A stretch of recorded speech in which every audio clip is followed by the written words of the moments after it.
Hai, Assalamualaikum warahmatullahi wabarakatuh. Let me introduce myself. My name is Aminatul Birohani from class Sharia Economy Law 7I. On this occasion, I want to tell you about a review book Pengantar Hukum Perdata Internasional.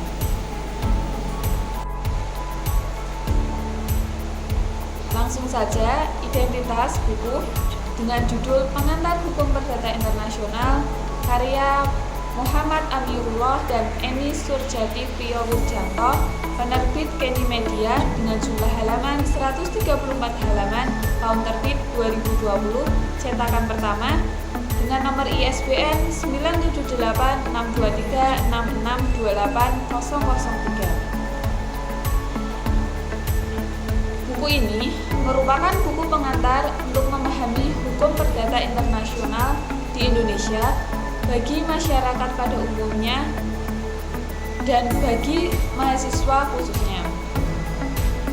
Ruang lingkup buku ini telah secara sistematis mencakup baik hukum material maupun hukum formil dengan pendekatan penyelesaian atau peristiwa dalam hukum perdata internasional.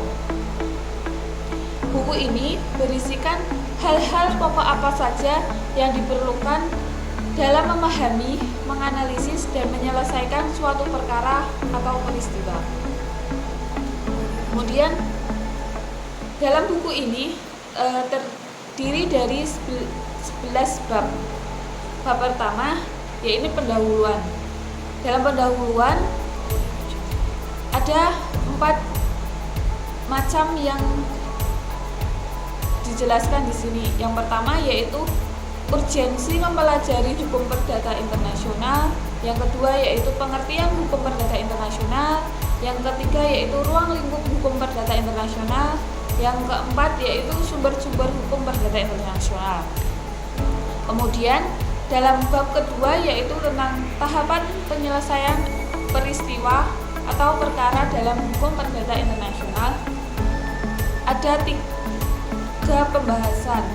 Yang pertama ada 2. Yang pertama yaitu tahapan penyelesaian bersifat hierarkis dan sistematis. Yang kedua yaitu bentuk tahapan penyelesaian. Bentuk tahapan penyelesaian sendiri itu dijelaskan dalam 5 pembahasan. Yang pertama yaitu forum mana yang berwenang memeriksa dan mengadili, apakah perkara atau peristiwa tersebut termasuk hukum perdata internasional. Yang ketiga, termasuk dalam kualifikasi apa perkara atau peristiwa tersebut. Yang keempat yaitu hukum negara mana yang berlaku terhadap perkara atau peristiwa tersebut. Yang kelima yaitu bagaimana negara tersebut mengatur tentang perkara-perkara tersebut. Bab ketiga yaitu tentang yurisdiksi. Di sini ada pengertian, ada asas-asas dalam yurisdiksi. Terus kemudian ada bab 4. Bab 4 ini tentang titik taut primer. Di sini ada pengertian bentuk-bentuk titik taut primer. Kemudian bab kelima yaitu tentang kualifikasi. Di sini ada 3 yaitu pengertian jenis-jenis kualifikasi. Yang ketiga yaitu kualifikasi masalah substansial atau prosedural. Yang bab 6 tentang titik taut sekunder.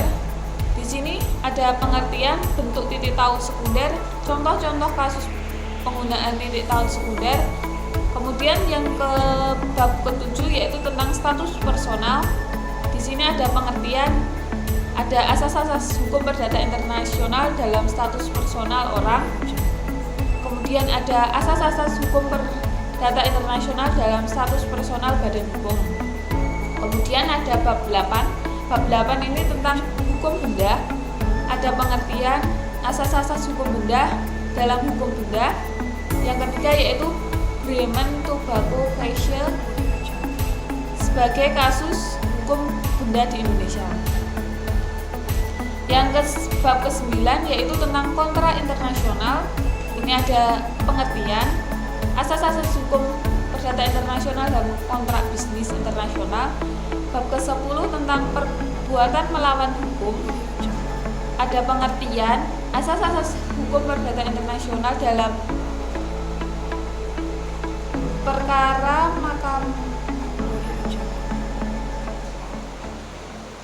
melawan hukum. Yang ketiga yaitu ada kasus-kasus yang berkaitan dengan perbuatan melawan hukum dalam hukum perdata internasional. Yang terakhir bab ke-11 yaitu tentang beberapa hal yang terkait dengan hukum acara perdata internasional. Yang pertama yaitu persoalan pendahuluan, kemudian hak-hak yang diperoleh, ketertiban umum, penunjukan kembali berlakunya hukum asing, yang terakhir yaitu penyelundupan hukum. Dalam buku ini, kelebihan buku ini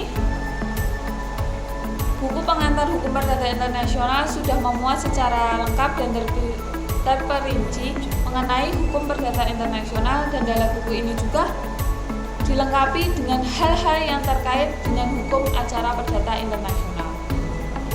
Dan juga buku ini sangat cocok digunakan dalam dijadikan referensi mahasiswa atau masyarakat umum yang ingin mengetahui bagaimana hukum perdata internasional.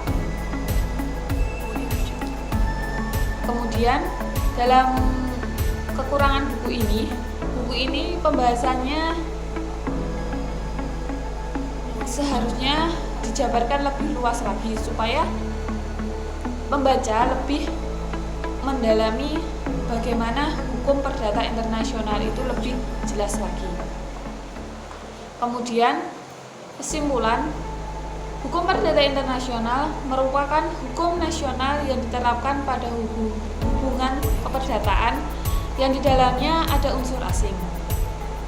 Bertambahnya intensitas hubungan hukum maka akan melahirkan perkara atau peristiwa hukum.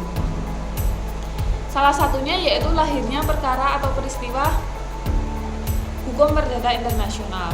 Buku karya Muhammad Amirullah dan Eni Surjati Priyowijanto sangat cocok untuk dijadikan sebagai referensi belajar bagi masyarakat umum maupun bagi mahasiswa khususnya yang ingin mengetahui lebih dalam lagi bagaimana hukum perdata internasional, terutama hukum perdata internasional di Indonesia sendiri.